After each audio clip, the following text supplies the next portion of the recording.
大家好，我是老姜。从2019年至今啊，我们呢一直在经历着可怕的新冠。那这种瘟疫呢，对我们人类的身体啊、经济和生活都带来了巨大的影响。但是呢，我们人类历史上呢，还有一种比新冠还恐怖10倍的瘟疫，它呢就是我们人类历史上最致命的瘟疫，就是我们今天要讲的鼠疫。就跟老鼠有关啊，对，今天讲老鼠的内容不是太多啊。很多人呢认为鼠疫呢和著名的黑死病是一个东西，其实呀这种说法并不准确。为什么呢？我们来慢慢讲啊。和我们现在经历的新冠啊不一样，新冠呢是一种病毒，而鼠疫呢它是一种细菌。所有的瘟疫啊基本就分这两种，就是病毒和细菌。细菌跟病毒有什么区别啊？细菌呢是有完整的细胞结构的，它属于生物，但病毒呢它就没有完整的细胞结构，它就不是生物，但是它也不是非生物。科学上呢定义它呢是介于生命体跟非生命体之间的生化结构。那哪个更可怕？都可怕啊！我们很多人都有一个误区啊，就是认为病毒和细菌啊都是对人类有害的，但其实不全是，而且呢绝大多数都是有益的。啊，是吗？对，有科学家呢做过比喻啊，如果地球上所有的病毒和细菌全部突然消失，那所有的人类啊就只能再活1天半左右。因为人身体里边就都是细菌和病毒吧？对。当然了，关于细菌和病毒的话，我们有机会会单独做一期节目。那引发鼠疫的细菌就叫鼠疫杆菌。鼠疫杆菌，对，学名呢叫耶尔森氏菌。那为啥叫耶尔森氏菌呢？是因为呢这个细菌呀是一个叫耶尔森的细菌学家在1894年首先发现的。那在1971年的时候呢，为了纪念他呀，就以耶尔森氏菌命名了。所以呢，这种细菌呀是近代才发现的，以前人们不知道。最早以前没有人发现，人们不知道这是鼠疫。那这种细菌呢，专门寄生在啮齿动物的身上，比如说老鼠、兔子，还有这种旱獭啊。什么是啮齿动物？啮齿动物就是都长着2对大门牙嘛，这种叫啮齿动物嘛。所以你看网红那种土拨鼠，它就是典型的啮齿动物，老鼠也是典型的啮齿动物。它们都有鼠疫啊，对，可以发生在。松鼠呢？松鼠有吗？我应该也是。那既然呢叫鼠疫，顾名思义呢，这个病毒呢主要是由老鼠引发的，但是呢并不是由老鼠直接传染给人的它是由跳蚤。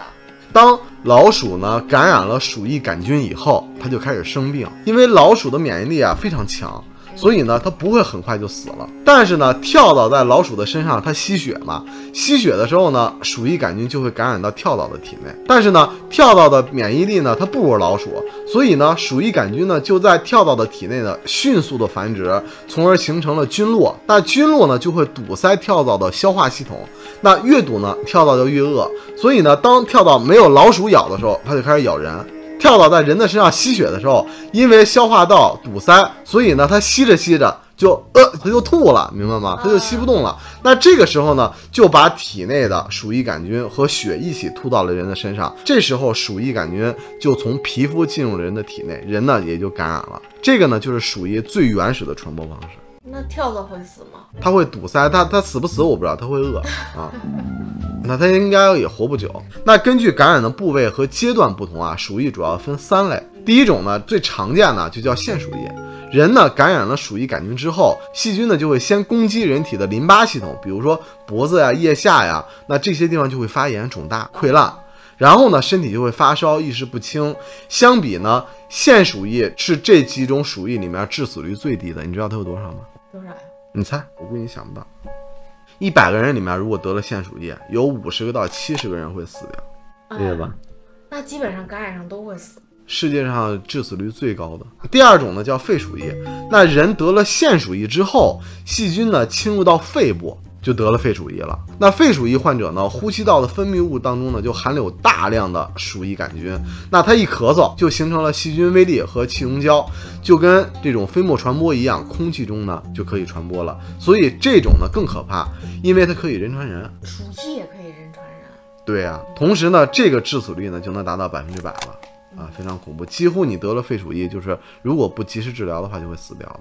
这个鼠疫它先感染哪儿是怎么决定的呀？病毒啊进入人的身体里面，先会攻击它的这个淋巴系统。为什么会先攻击淋巴系统？这不知道，它天生的呗。我的淋巴系统就不好。对，所有人他都会攻击淋巴系统啊。淋巴系统可能最脆弱吧。那第3种呢，这个咱要着重说一下，叫败血型鼠疫。人呢得了腺鼠疫之后啊，还是以腺鼠疫发起的，细菌呢经淋巴系统进入到人的血液里啊，引起败血症，并可以血液传播给其他人。所以得病之后呢，患者的皮肤呢就会因为皮下出血而变黑，所以身上会出现大量的黑斑，最后呢迅速死亡。因为呢样子非常恐怖，所以呢人们都会用更早以前人类发生过的一次瘟疫的名称来称呼它，管它叫黑死病。那其实黑死病也是鼠疫的一种，人类觉得是一种，但其实我认为不是，很多人都会把黑死病跟鼠疫完全划等号。发生黑死病的那次瘟疫呢，一会儿给你讲啊，当时的黑呢也不是指黑斑的意思。那除了刚才说的这3种常见的，还有一些不常见的鼠疫啊，比如说肠鼠疫、脑膜炎鼠疫、眼鼠疫、皮肤鼠疫都有。那都是细菌到哪儿了就是叫哪儿的鼠疫。对，大概是那意思。那鼠疫的潜伏期呢也很短，一般呢2到3天就能发现，最长不超过1周，最短呢，尤其是肺鼠疫和败血型鼠疫，不到1天甚至几个小时，就你得了以后1天或者几个小时以内就死了。那这种病呢，跟年龄、种族、社会地位都没有关系，所有的人都有可能得上。那得了这种病之后，除了之前说的那种症状，还会出现高烧、头痛，比如咳嗽呀、呼吸紧促、心跳过快、血压下降，还有谵妄等等啊。什么叫谵妄知道吗？就是神志错乱、无伦次，并且出现这种妄想症呀、幻觉，就叫谵妄啊。而因为呢这种病的死亡率极高，所以呢如果不尽快得到有效的治疗，人很难活下去的。中国历史上有记载比较早的就是我们熟知的东汉末年了。在东汉的建安22年，就是217年啊，北方流行了大型的瘟疫，朝廷呢腐败无能，百姓呢横尸遍野。据说汉朝因为那次瘟疫，你知道死了多少人吗？维基百科呢说大概1000万人以上，不知道准不准确。因为那个年代它寿命短，所以人口就比较少。史料记载呢，那次瘟疫呢，主要的症状就是发病极猛，死亡率高，患者往往会高热致喘，气绝而亡。有些患者呢有血斑、瘀块，所以呢，现代人们猜测这个很可能就是鼠疫。但是因为古代时间太久远了，当时技术落后，统计数据呢也并不可靠，所以呢，古代的历史数据呢，更多的就是象征和比喻。你包括现在，你知道新冠死多少人吗？那人口普查也不一定是准确的。那在全球的历史上呢，人们认为呢有3次鼠疫大流行，都是跨洲际的。第一次鼠疫大流行呢，也叫中世纪的前期瘟疫，发生在6世纪。这次呢大流行的开端呢，就是著名的查士丁尼大瘟疫啊，非常有名。查士丁尼呢是一个国王的名字啊，以他取名的。当时呢，罗马帝国呢分裂为东西2个部分，当中呢雄居地中海东部的拜占庭帝国一直就想收复失地，重新统一罗马的帝国。当他们的国王查士丁尼就准备发动一场战争，横扫北非，征服意大利，重现罗马帝国辉煌的时候，不幸瘟疫让这场罗马帝国的中兴之梦破碎了。自己的国家呢还造成了非常严重的损失，极高的死亡率使拜占庭帝国人口大幅度下降，劳动力兵力锐减，正常的生活秩序遭到了严重的破坏，还产生了非常深远的社会的负面后果。具体死多少人呢？不知道。根据史料记载猜测在1500万到1亿人之间。那之后呢，又接着出现了15到18波疫情，没完，这后面还是有。所以这场瘟疫呢，对拜占庭帝国、地中海欧洲的历史发展都产生了深远的影响。本来想复兴王朝呢，你知道吗？直接全毁了没有机会了。第2次呢，鼠疫大流行呢，发生在14世纪1347年到1352年，在欧亚非大陆上流行。光欧洲死亡数就占欧洲总人数的30%到60%以上。全球估计死亡7500万到2亿人。这个呢，就是人类历史上最严重、死亡最多的大瘟疫，就是我们开头讲的著名的黑死病。人们认为第2次鼠疫大流行的开端就是从欧洲爆发的黑死病了，尤其意大利跟英国就死了一半基本上快灭国了。这次瘟疫呢，起源于美索不达米亚，源头不明。一般人猜测呢，由当时的蒙古军队侵略地中海城市法卡时带过来的，也有人说呢是商队沿着丝绸之路传进来的都有可能。和第1次瘟疫一样那个年代呢，人们根本不知道鼠疫这个东西，所以呢，人们通过现代医学和考古学研究当时的文献记载和考古证据，认为呢，这次黑死病的症状和现在的鼠疫有相似之处，所以猜测黑死病就是鼠疫。那后来呢，人们觉得败血型鼠疫的黑斑症状用黑死病来形容简直太贴切了，所以网上你现在搜到的更多的都是把它俩视为一种病。但直到现在，人们也没有确凿的证据证明黑死病就是鼠疫。科学界反对的声音也不少。原来起名黑死病的黑是形容当时空气当中黑色的烟雾、黑色的雾气，这个空气飘到哪就有瘟疫。所以人们当时管它就蔓延的这种恐惧，人们就认为叫黑死病。那次关于历史上真正的黑死病我们会单独讲一些第3次的鼠疫大流行呢，发生在19世纪的1855年，这个就比较近了。那会儿呢是中国清朝的咸丰年间。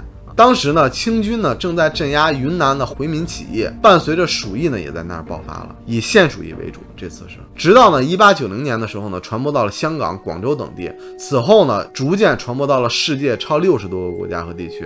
到20世纪的中叶呢，第3次鼠疫大流行才逐渐的结束，延续了100多年，造成了全球的1000万到1500万人死亡。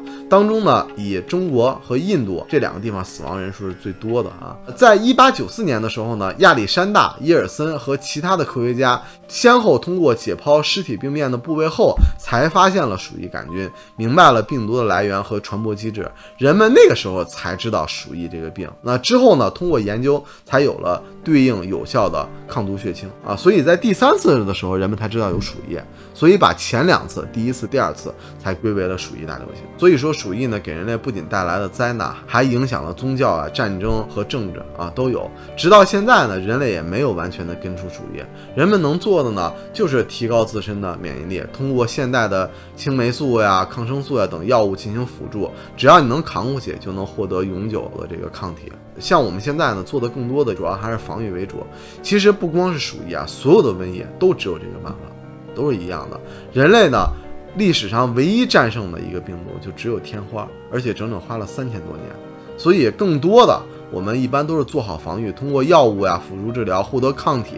你想把瘟疫完全消灭是不可能的。比如说鼠疫你想消灭鼠疫杆菌，除非消灭地球上所有的老鼠和啮齿动物，理解吗？但你能消灭吗？如果你消灭的话，那你直接就破坏了整个生物的这个食物链了。你像老鼠的上游下游全都破坏，蛇、猫头鹰都是吃老鼠的，老鼠吃那些虫子也都破坏了，大量的繁殖导致整个蝴蝶效应，整个生态系统就破坏了。那如果把跳蚤都灭掉吗？你这想法挺，我可以是吧？对，灭掉所有的跳蚤就行。其实要是爱干净一点，应该也不会。但是跳蚤应该没有办法灭掉吧？你只要不干净，就会生那种动物嘛，那种东西。所以就爱干净一些嘛。如果能把跳蚤灭绝了，那蝗虫不是也能灭绝吗？那多好了有一部长篇小说呢，就叫《鼠疫》。我在搜索的时候发现呢，作者呢是著名的法国作家，叫阿尔贝加缪。什么？阿尔贝加缪，莫优缪他呢也是1957年诺贝尔文学奖的得主鼠疫呢这部小说就是他的代表作之一，描写的什么呢？他描写呢就是一个北非的城市在突发鼠疫之后，人们面对瘟疫奋力抗争的故事。突如其来的瘟疫呢，让人们不知所措。当时的政客们狂妄无知，甚至利用灾难来获利，造成了巨大的人道灾难。还有呢，甚至被人类作为了生物武器使用。其实最坏的还是人，就跟我们现在一样。那淋漓尽致呢，反映了人性的丑陋。而有一些面对惨淡人生的普通人，却成为了真正的勇者。他们没有绝望，荒诞中奋起反抗，在绝望中坚持真理和正义，非常推荐前2年呢，我还看到很多新闻说现在很多地区还发生了鼠疫的个例。虽然呢，随着鼠疫的防疫措施不断的完善，大规模的爆发可能性也很低了，但是我们呢还是应该多注意一些，最起码没有坏处。前几年呢，你像我日常生活，比如说贴装的可乐，超市里面有老鼠嘛，老鼠屎。我当然现在不喝了，以前我经常喝那种贴装的可乐，你喝的时候尽量把那个口擦干净，或者倒出来喝。那天新闻说泡面里边还有老鼠屎呢。我专门研究了一下，老鼠屎应该是不能导致鼠疫的。但是呢，你为了健康，你也应该对吧？你为了不闹肚子，你也应该注意一下就是我都不认识老鼠屎，我那天看新闻，那老鼠屎我都不认识，黑的，就是就黑的点点。那我看现在好多有养这种宠物小老鼠的，这个还能养吗？我觉得还好吧。你记不记得咱们之前讲卡尔洪25号宇宙，人养了几千只老鼠也没事啊。饲养家鼠一般问题不会太大，但是野生的你尽量不要碰啊。我看过一篇报道，主要以野生为主，最重要的还是注意卫生啊，少接触野生动物。所以说，我觉得养不养老鼠不重要，你别养跳蚤就行了。